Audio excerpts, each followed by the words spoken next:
Welcome to another episode of Woman Witness Podcast, The Stories at the Well. I'm your host, Leah Fortier.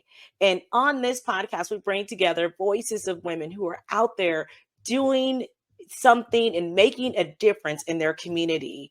And like every episode, I either have a solo conversation with you or I bring a story to the well of another sister or brother who is willing to share their expertise, willing to share their experiences with us so that we too may be inspired and encouraged in our own families and our own businesses. So today, without further ado, I have a special guest. I want to just introduce you, but I have to read her impressive resume. I won't read it all, but I promise you, this show is going to be amazing. So stick around.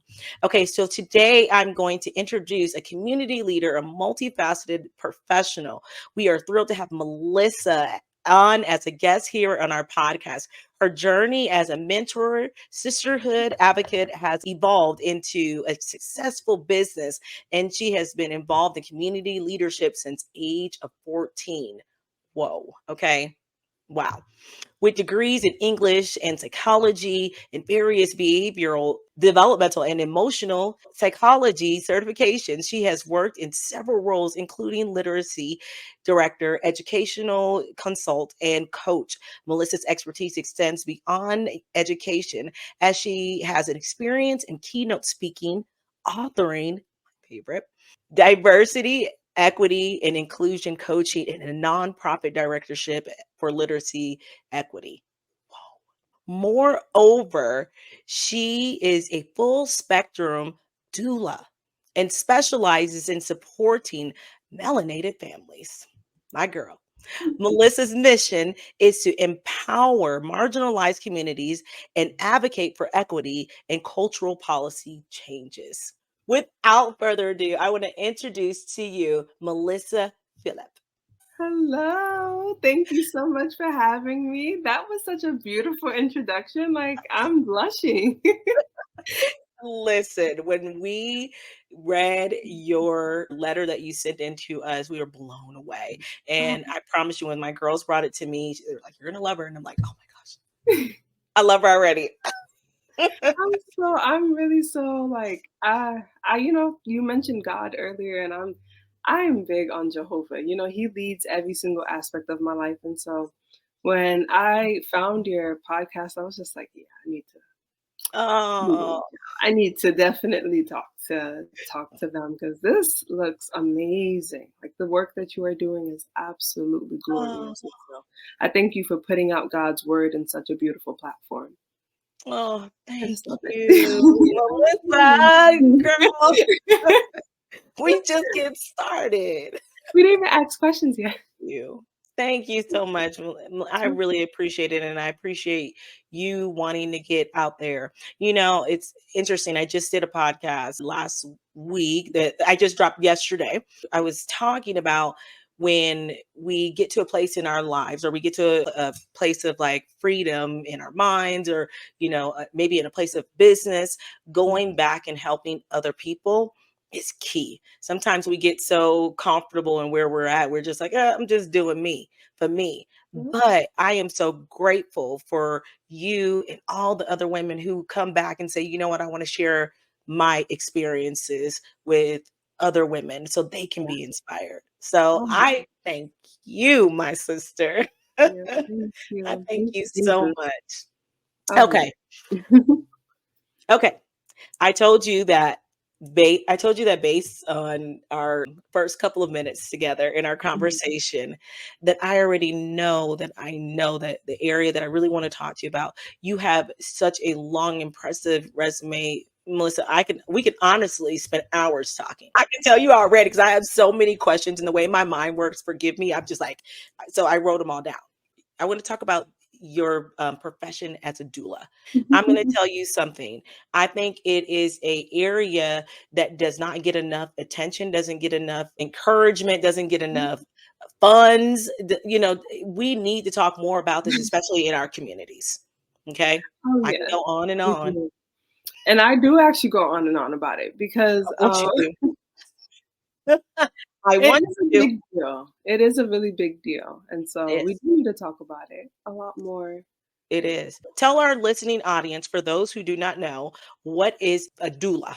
Tell us a little bit about it for Okay, those who do not so know.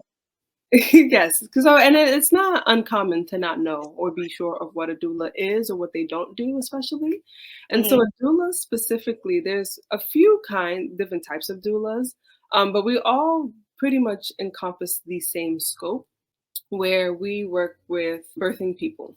And so, whether you are adopting, you're fostering, surrogacy, or IVF, any kind of method that you're using, whether this is a vaginal birth or a C section, or even if you're having an abortion or a miscarriage or a stillbirth, there's different ways that we come in, and we're basically a companion. I always say that the Mm. doula you picked, at least for me, they're like family. And so, my doula, 3 years later, I've been around to watch her have her first child, and it's just been a beautiful full Okay. circle. All we are, and I don't want to minimize our job or position, but we are a companion. We are a partner within the family. And so we do not do any medical intervention. We're not checking blood pressure. We're not checking cervixes. We're not doing any of those measures, but we are providing positive affirmations and encouragement. We are allowing for our Mhm. families to understand and know what are the rules, what are the laws, what are their rights, what are they capable Yeah. of doing, what are they probably not capable of doing, what is their freedom. All the questions that they may have at 3 o'clock in the morning, you can text me and say, hey Mel, can I take this tea? Someone just gave it to me, is it okay? And I'm like, no, Mm. actually it's not,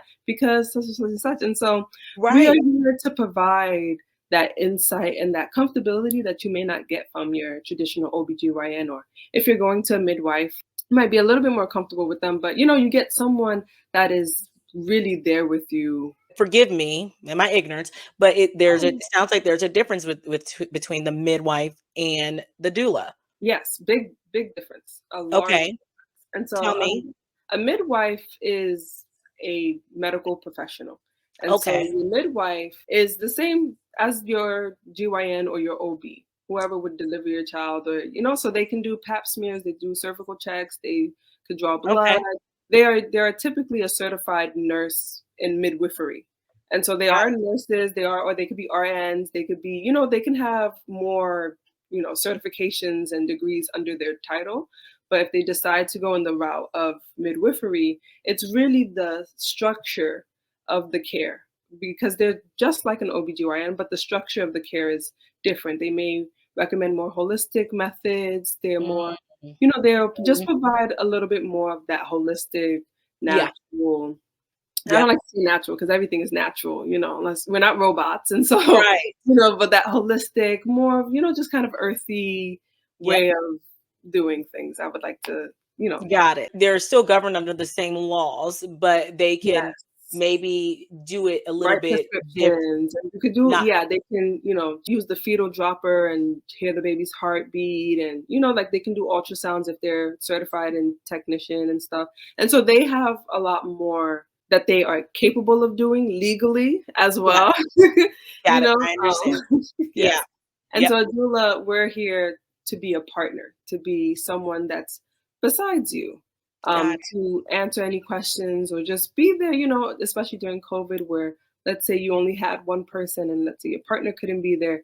Your doula would be that person that you most likely would choose because they would be more informed. They would be well aware of, let's say the vernacular that the doctors are using, and Yes. just kind of be in the know and let you like, oh, I peeped this. They're kind of saying this. They're making it Right. seem like you don't have a choice, but you do, and things of that nature. Right. 100%. No, I get it, and I hear what you're saying because I can tell you my first pregnancy 11 years ago. Ooh. Oh wow! Oh, I know, girl, I've been in here, I've been in these streets, but I can tell you, you know who my doula was? Google. I drove Oh, myself crazy. How yeah. many sleepless nights I had, how much worry, and I had to write all these things down because Wow. I could not go to my doctor. I mean, I Exactly. could, but they ain't got time to be answering.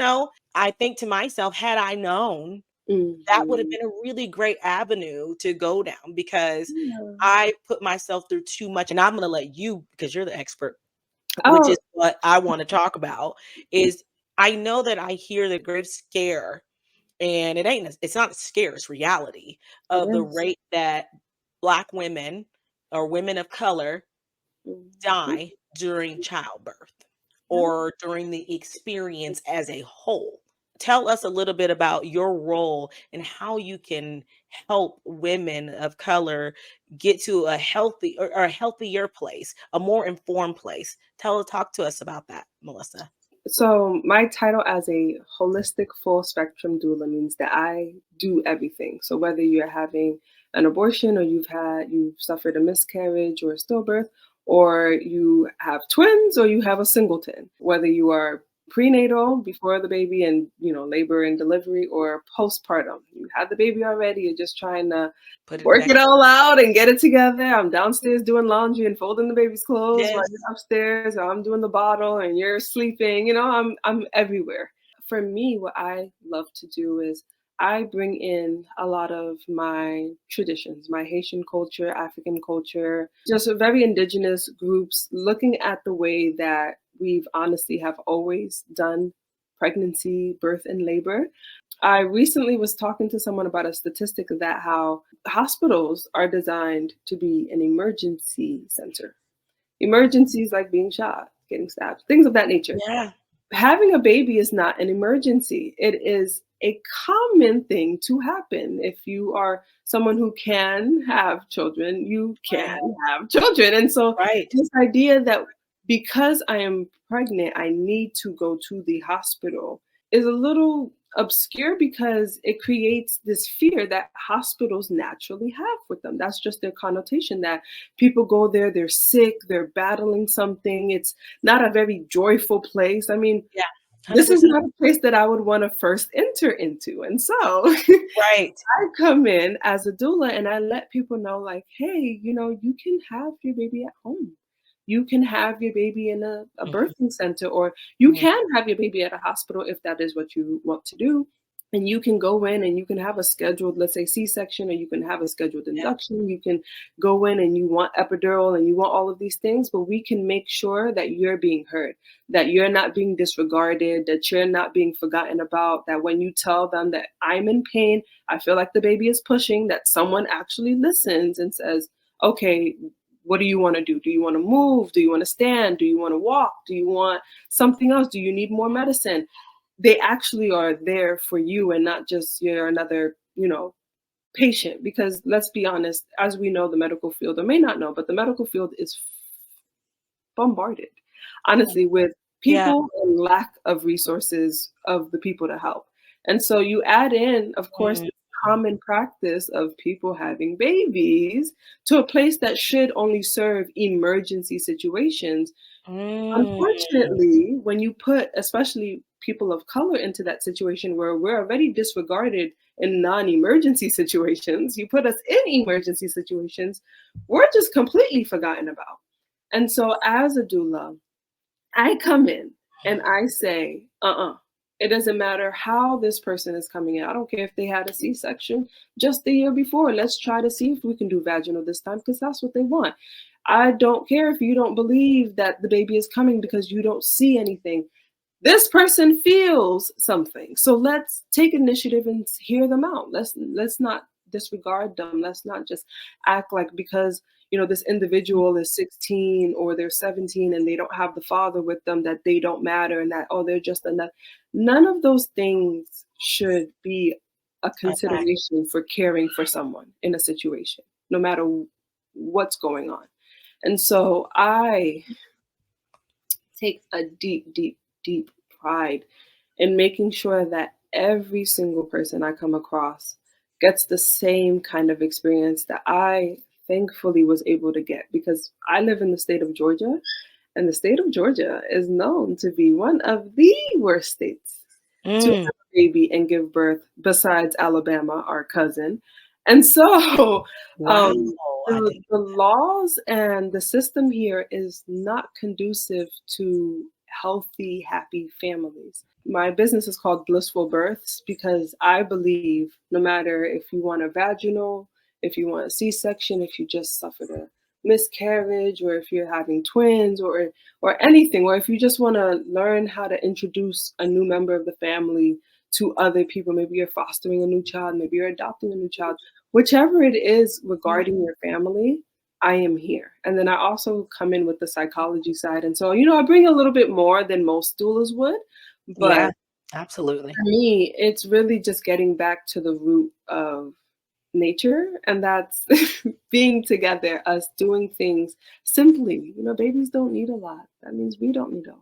And things can really go smoothly if you allow yourself to not want to control things and just let things be. And so I'm here to really, be that guide and just, tell you that everything's okay. We're gonna do it. We got this.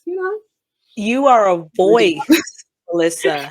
I actually love the saying, and I say it a lot of times. That's what I want to be. I want to be a voice for the voiceless. Yes. However, one thing I love that you do, and what I hear you saying is that you're definitely a voice for the voiceless, but the way you are going about it is you're educating them. Yeah. So you're like, I'm going to I'm a be your battery. voice right now. But when you leave me, when your experience is up with me, you are going to be able to speak for yourself. Oh, yeah. And I love that so much because that's where it starts. Like you said, Mm, which really touched me, you said you working even with the younger girls yeah. who are in this situation for the first time, it is scary. Terrible. And to have you there, just it Mm, gave me chills because I couldn't imagine. Sometimes I always say teens are some of the most disregarded group and just in society. But a lot of times, especially once they get pregnant, it's like, oh well, you knew what you was doing. You want to be grown, now you're grown. And it's like, No, ah, no. their prefrontal cortex is still not Uh, developed. So regardless of their actions, they're literally still a child. And so, you amen. know, Yeah. I've the opportunities that I've had to speak to women who, I've been able to speak to women who live in India or England and France or in Brazil or Alabama or Washington, and let them know like, hey, you don't have to go to your induction date just because your doctor scheduled you for one because they're going on vacation the week that you're due. That's not how it works. Yeah. You don't actually need to get cut, in your vulva because the doctor swears your baby is too big. Yeah.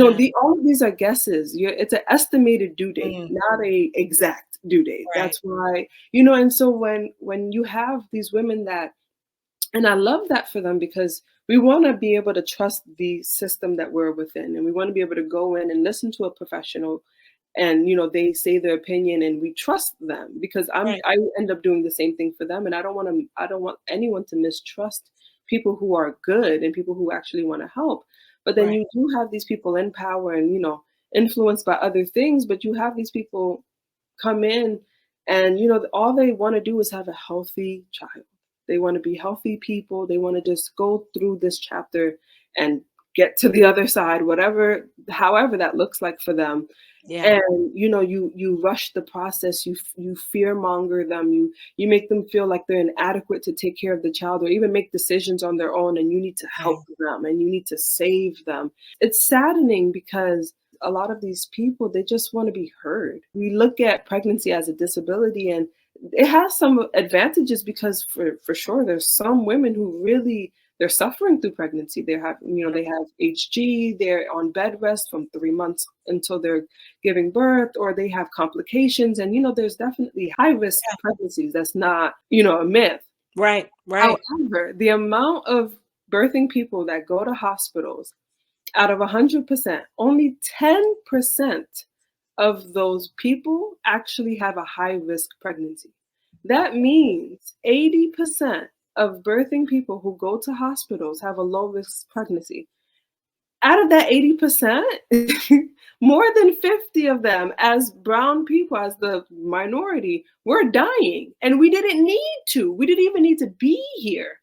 And so the fact that 80% of us didn't need to be here, but then we're here and something bad happens is insane, because now we have to look at the entire system. Why were they even there in the first place? What took Ooh. place when they got there? What is it, and so I'm here to always let people know that, I love that you trust hospitals and that you trust doctors. I've had nurses come to me and they want doulas, of course, and, other medical professionals, and they've even dealt with their own issues. I knew a nurse who, she said she just kind of let the doctor play operation on her because she trusted him and that was her partner. And so she Right. didn't want to disrespect him. And it's like, Yeah. you play operation on your body because you didn't want to disrespect him. And Yeah. after your maternity leave, you have to go back working with him. Yeah. Absolutely not. Yeah. Absolutely not. We're not doing that. I would gladly write a letter on your behalf. We're not doing Right. that. And so Right. it's things like that, even because there's women who are informed. There's women who do work in the medical field or are OBGYNs or are, doing these kinds of practices and still have the fear of, am I going to be alive when I deliver my baby? Is anything going to happen? Am I going to be okay? And unfortunately, of course, with life, anything can happen, whether you have a high risk or low risk pregnancy. But like I said, a doula is a companion. And so we're there to take the punches with you, to hear the results with you, to be in the office with you if we can. If not, I'm on FaceTime. I'm in the voice notes. I'm right there. I'm hearing everything as soon as you hear, as soon as your husband hear, as soon as your girlfriend hear, your mama. I'm right there with everyone. And so for Where me, were you at when I needed you, Melissa? I was still definitely in probably In in college. actually I just graduated high school. I'm still very young. What? Oh Yeah. my gosh. Okay, you go, girl. Even more so, you go, girl. Well, still, you could have probably helped me in high school. I mean, This is I feel like this is something what you are speaking. I do believe, yes, education does help it. yes. But when you speak what you speak and how your passion behind it, I think you were born with it. My guess. And people recognize that. Mhm. You say that you work with women in all different stages of pregnancy. Yes. And I want to talk to you because for whatever reason, I trust God and I trust the way he moves. Mhm. And I had a difficult time conceiving. I did a podcast, I believe in November-ish, about my first son, my 11-year-old. And I Mhm. talked about the journey that I had getting pregnant with him. And to find out that I was not alone. Mhm. I thought I was alone. I was full of shame, just guilt, everything. I went down my list. I did this wrong. I did that wrong. What did I do? My question is, talk to some women Yeah. who are looking. They're expecting. What encouragement can you give them? What would you say to them? I would know because I have a tagline, like it's like my thing that everyone says about me, or I say as well, is that I'm kind, but I'm not nice. Hey, And the and the difference is that nice is conditional. I'm nice because someone did something for me, and I'm nice because I'm getting something in return, but I'm kind because I love people and I really want to help and I'm genuine. It's not yeah, critiquing and I'm not coming for you. I love you and I really want to watch you and see you grow. yeah. And so my very first thing, because I've had actually a couple of like close friends or even family members go through the same concern, and they asked me like, "What can I do? What can I do?" And I'm like, "Well, first thing is you got to stop asking questions. Mm, You're doing a little bit too much right there. What can I do? What can I mm, not do? What can I do? What can I not? I hear you. Oh, let's take a moment. Let's retract. It is not about you for a second. And not, of course it is about us, but it's not about you. Let us observe the season we're in. Let us observe what's happening around us. I always say that, pregnancy and beyond, just, before pregnancy and beyond, motherhood in general, it's mind over matter. Everything. There's a lot of people that say you can have a pain-free labor and delivery. And it's relatively true. It won't be painless, but the pain will feel different. It'll feel more like a euphoria. And so if Mm, if you can just for a second get out of your mind and really just observe what is happening? What are the moves God is putting in your lives? Where is he putting you? How is he fitting you into places? You'll start to realize like, oh, maybe I am kind of doing a little bit too much. Maybe I Mm, am overexerting myself. Maybe I am being a little bit too selfless with my body right now, my mind, my time, my yeah. spirit, my energy. Maybe I am, just overworking myself. I have to just take a moment. And, I love that I didn't just become a doula, just, watch, just help people give birth, but I wanted to do more. I became a coach and with, degrees in herbology and horticulture, I really Yeah. wanted to make sure that I can take care of mind, body, spirit, the soul, emotional needs, your physical needs, because being pregnant is not just growing a human. It's No. your mind changes, your body changes, your spirit changes, everything changes about you. And so if you could know how to realign yourself back to who you are, who God wants you to be, you'll start to realize that things tend to just kind of happen on their own. And so it's one of it's always very fascinating when I tell people that, and then literally, like, I wouldn't hear from them, and as soon as I don't hear from them, like, maybe a month and a half, I hit them up, I'm like, "Hey, how's everything?" They're like, "Girl, Yeah. I'm I'm pregnant." I'm pregnant. like, "I told what I said. What Thank did you, I Jesus. say? Just relax." Relax. There's Mm. always it's un I have yet to meet someone who after a few months, they're like, "Girl, I'm 2 months pregnant." I'm like, "And I knew it, 'cause you ain't say nothing. You Nothing. didn't say a thing. And he's You've been calling let me know. relaxing. You've been taking care of you." I love that for them because everyone deserves to have, just joy. Yeah. Outside of everything Peace. else. And wanting a child is the most beautiful thing. I craved being a mom. That was Mm. my number one prayer. Number two, it was being a wife and then being a mom. But Right. they were together. And Yeah. so when I became a mom, I also had that fear as well. Like, is it going to be easy? Is this going to be difficult? A lot of women in my family suffered infertility concerns, and Really? yeah, and so, I grew up Wow. around that, seeing, having a lot of women in my family suffered miscarriages. And I don't mean just one, Yeah. two, I mean like 7, 8. I Oh, mean, like, wow. and so, like, it was a lot of grief around having children and growing up in a big family where I'm one of 12, my mom is one of 9, and my dad is one of No, 7. wow. And Wow. then those adults, they couldn't really have kids. So, they're from a big family, but they can't recreate a big family. Was always like this tension, just you could kind of feel that. Yeah. And so it Yeah. was, I know I what you're talking always, about. and so I Mhm. always wanted to, always like help and just, provide something, whether it's some kind of support. I can't change anything. I can't say that anything I recommend is definitely going to change anything. But what I do know is that it's going to change how you feel. It's going to change how you look at things, how you look at the world, how you look at yourself. And that is going to change things. In which way? I have no idea. But God, He is not mysterious. He is calculated. And so when Absolutely. He is going to put a blessing in your life, you're not even going to be surprised. You're just going to be shocked that you couldn't wait long enough to let it happen on its own. You needed someone to give you a hard stop. And so, I always tell people, it's ask for help. Don't ever feel ashamed for needing someone else, no matter how many degrees you have or how many degrees you don't have, or whatever the case. Mm. When no one's ever good enough for help.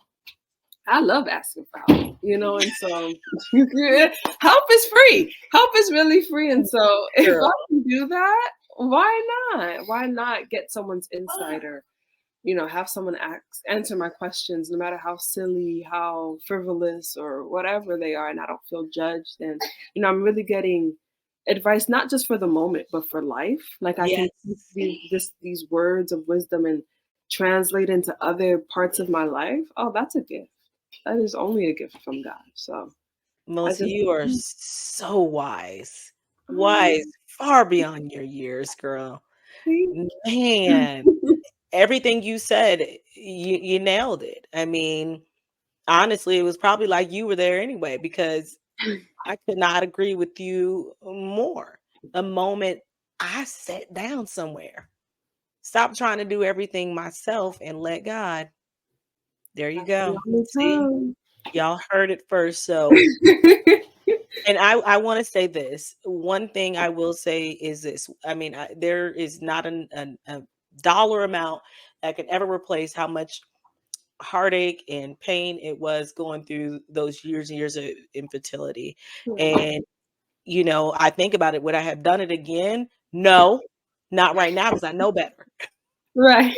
Oh, Okay. so, You know better, you do better, you know? amen. It's I would only have put all right. that towards his college education, okay? Okay. Because baby, that I spent way too much money. But I will tell any person, any woman, any man who is listening to this, who is going through this journey, that you are not alone, that there are people who truly care. There are wise women, wise men who can help you through this. Melissa, thank you so much for sharing that with us. I really appreciate it.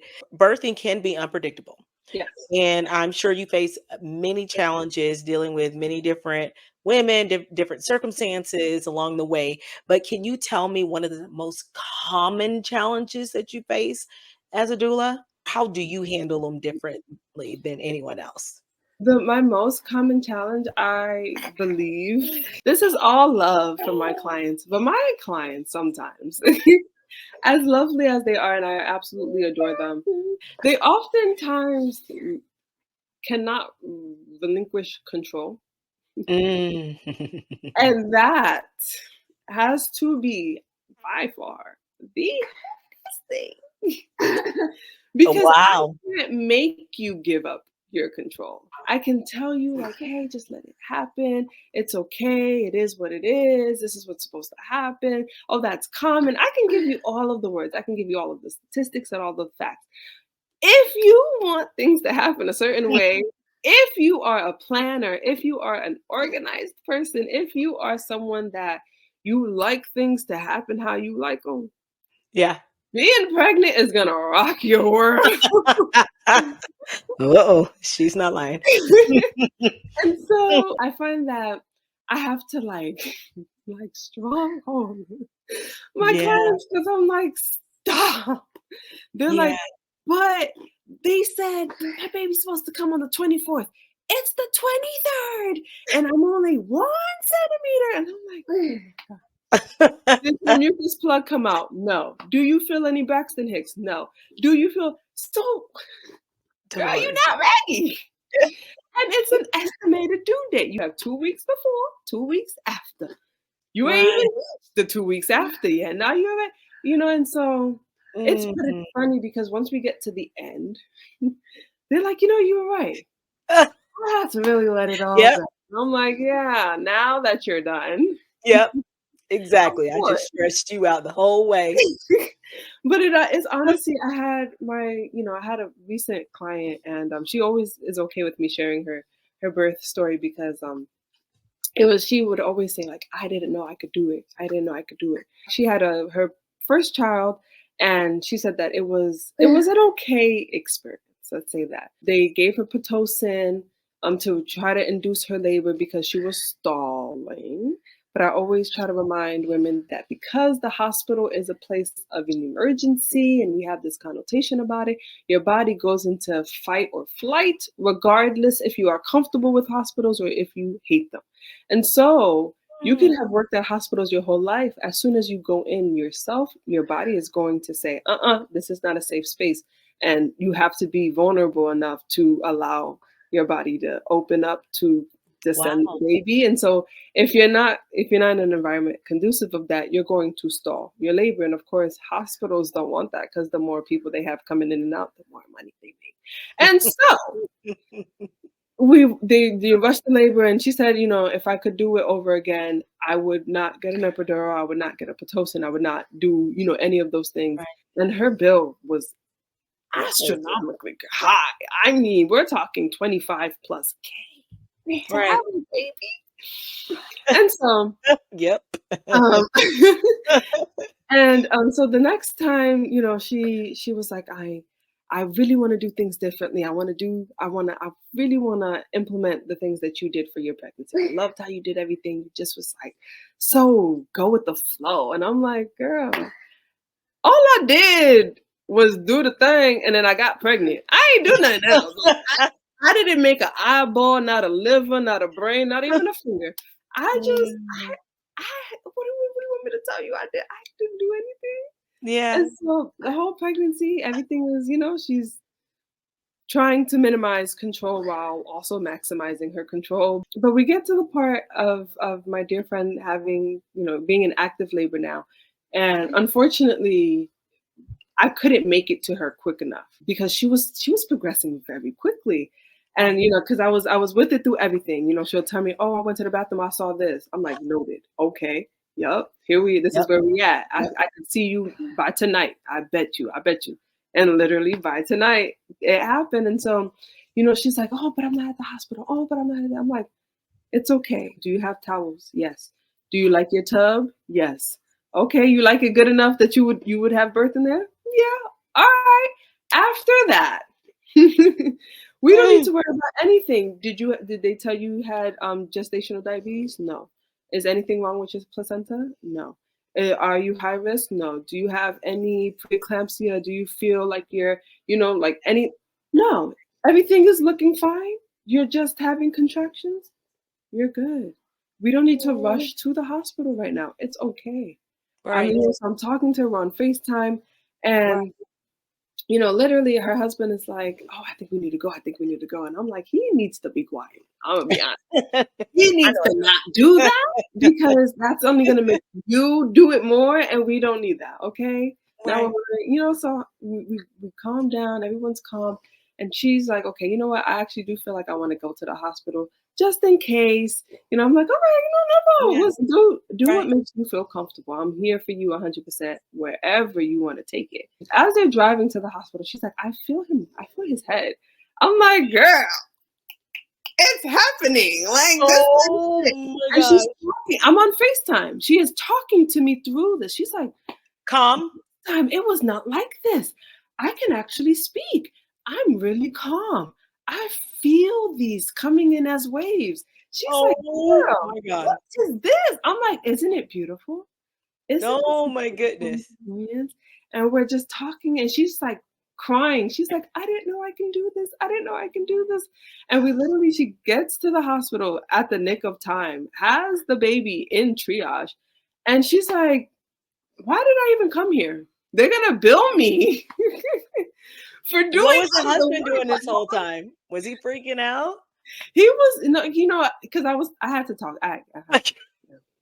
I couldn't, because we're partners, at this Yes. point we're partners. And so I couldn't let him ruin the deal. Like, don't, sir, Right. don't start freaking out now. Like, Yeah, we're here. This we in here. this.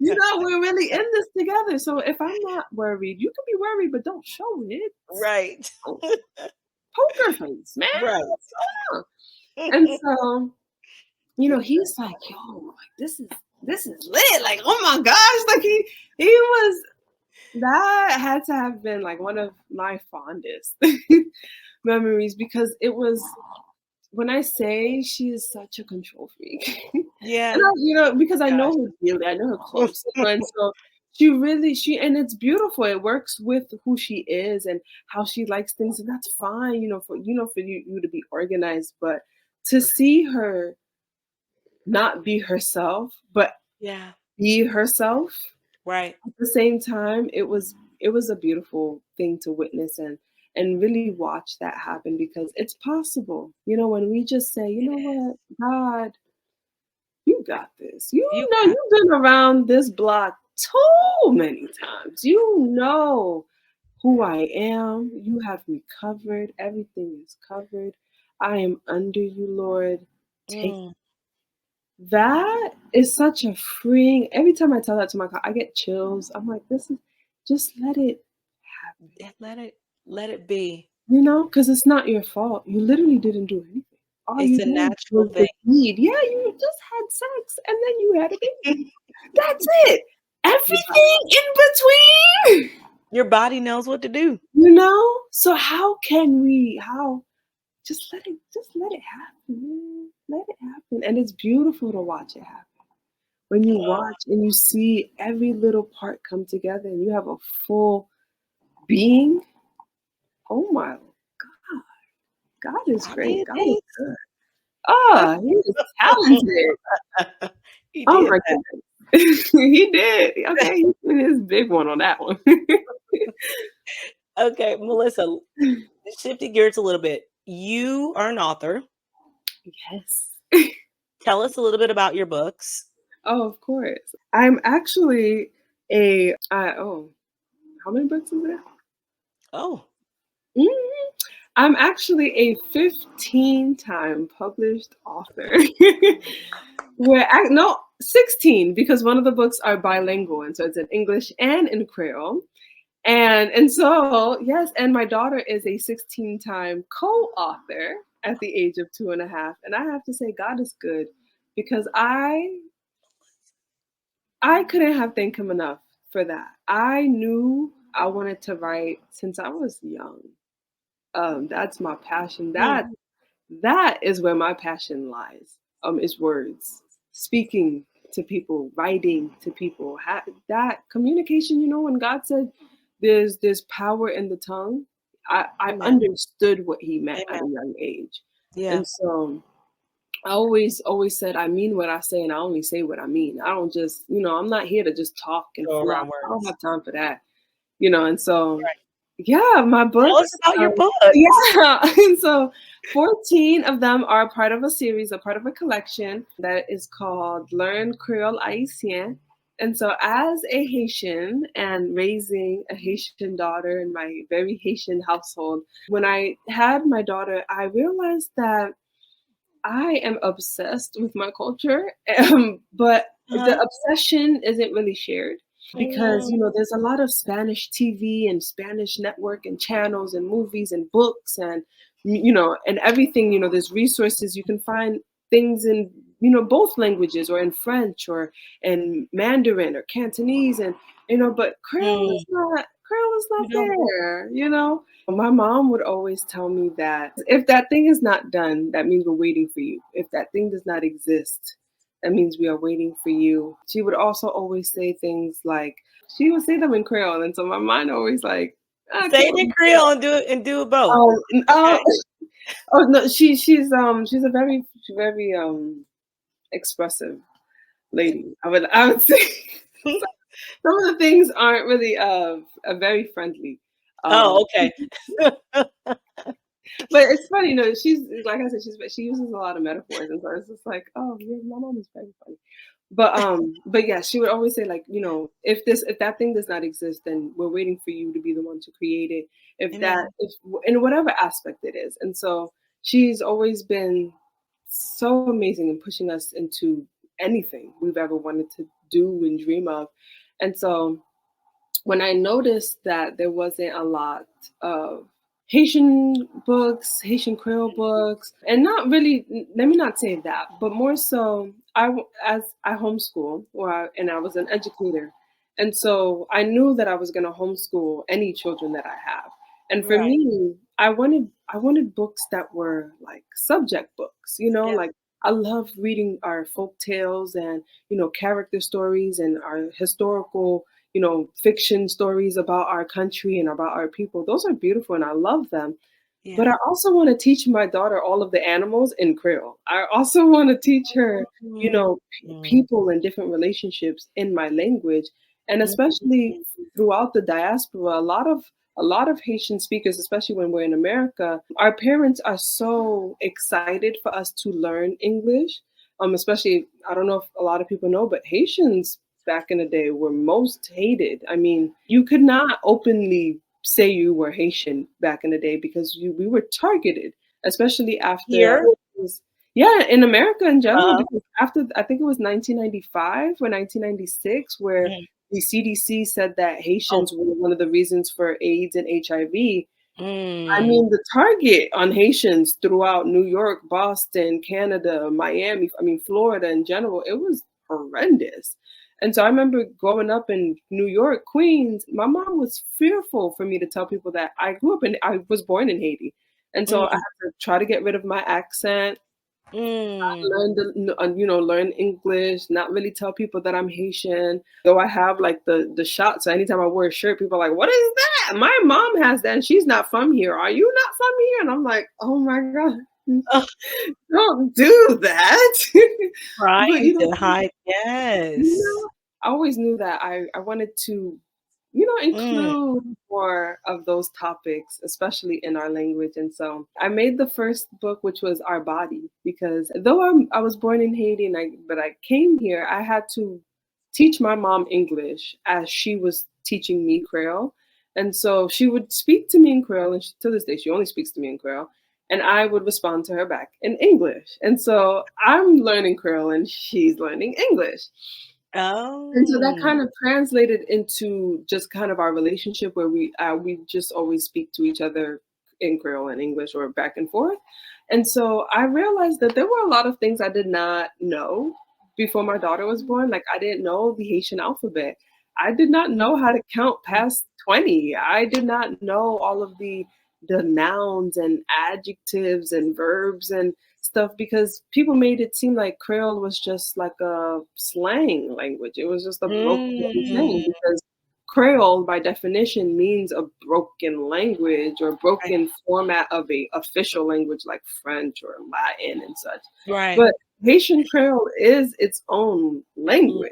It Language. is a Yeah, foundation of our country, you know? There's a right. reason why 95% of the land speaks Creole. And so I not ashamed, but I knew I wanted to make sure that Creole wasn't just something my daughter understood, but it was something that she knew, and she knew it because her mom spoke Creole, her dad speaks Creole, her grandma speaks Creole. Yeah. And I didn't I didn't want to replicate what my mom did for me. Now, by all means, I understood why she needed to do it, of course, but I do wish that she enforced us to speak more Creole to her, or just, really like focus on like, okay, at school you speak English, when you come home, we're We gonna speak speak Creole. We're gonna, and right. so granted, I speak fluent Creole. I'm not saying I don't, but there's just certain more I of the understand what you're saying. formalities, Right. that I had focused more on because then it would be like, oh, I really understand the language. That's how you understand what you're Correct. speaking. And so I knew once I had our daughter that if I'm not gonna find these books somewhere, I'm gonna just have to make them myself. And one turned into two because the first book was the human body, and so I was like, okay, but if I Is do this a the picture book? Is body, it a picture book? yes, it's actually Illustrated? a Pictionary. Yeah, so it's a Pictionary. Okay. So it's open. I always say it's open for all ages because it's nice to be able to see, and so you get Right. to see the images, and then we have the Creole words in red, and then the English word in black. The only unfortunate part is that it's not the proper dictionary where you have the pronunciation, and so. But the Hmm. fun part about Creole as well is that its syntax is exactly how you see it is how you would say it. And so, Really? oh, Interesting. Creole is such a fun language to learn. And so it is very easy, even for people who just want to start, like, oh, I just want to learn Creole. Let me just pick up this Pictionary. Like Yeah. you will end up learning, little phrases and little things and be able to formulate your own sentences with other resources as well. But this is mainly like a supplement for, for Very. anybody who has Haitian speakers, or let's say someone who Mhm. speaks Creole or anything. You know, it's a nice book to have. Where can we find this book, Melissa? Oh, yes. You can find this book on my website, on Amazon, Okay. and also on Etsy. Nice. Okay, so, Oh, of course, you will give me all the information that we can go yes. find them, and then when we purchase them, I'm sure, let's say we are big Amazon people, some of us are, will we be able to see the whole series there? Yes, you can see all Okay. 15 books, Okay, all of them, perfect. and they're because they are a part of a collection. If you order the book through me, you'll be able to actually get the series as a set. And That's so what I said. Yep. yes, that is typically how I prefer to sell them because they are great as a unit. But if you Mm. just want a couple off of them, I don't mind that neither. But having all 14 in your home is truly the best way to do it because once you start with the human body, you kind of got to go to You animals and got then you got to to. talk about the shapes and the colors. And then you also got to talk about, weather and the Yeah. days of the week. Now we're just getting into the rest of the series, so you might as well have the whole Now, thing. could I do this, Melissa? If I know nothing, do you think that I could pick this up and learn it together with my child? Is it that Yeah. easy? No, it's literally Creole. When I say Creole has to be one of the funnest and funniest languages to speak because of how, once again, I don't want to try to make it seem like I'm minimizing the language because No. it is Yeah. a beautifully cultured piece of a pot of African languages, and of course we have Latin and we have the French incorporated in it. But the way that it really is its own Yeah. language, of course, it's beautifully crafted, and it's Yeah. easy to see a word and say, okay, I can see how that would make sense. I would say it like that as well. And then when you hear someone else saying, you're like, oh right, okay. That was pretty good. I did pretty good. I've taught a lot of my friends Creole, and so nowadays they'll of course do the sac passe. Yes. And I'm like, I know yes, that. of course. And it really is, you see SAK Yeah. and passe, PASE. There's no, Yeah. that's it. And so I most of our words are pretty similar to that word. As soon as you see it, it's like, okay. And then you add in the accents and stuff, and then now you're speaking Creole. That's it. You're I good. I love it, love it, Melissa. Melissa, I want to thank you so much for coming here on the Woman Witness podcast, the stories at the well, and bringing such great knowledge and experience with us. You were vulnerable at many times, letting us in on who you are and what we can expect in our lives, even postpartum, pre pregnancies, whatever it is that we are dealing with, we know that we have that option. One thing that I love so much about you is you came on here. I seen right within our first 2 seconds that you were a mom. And, and let me tell you something.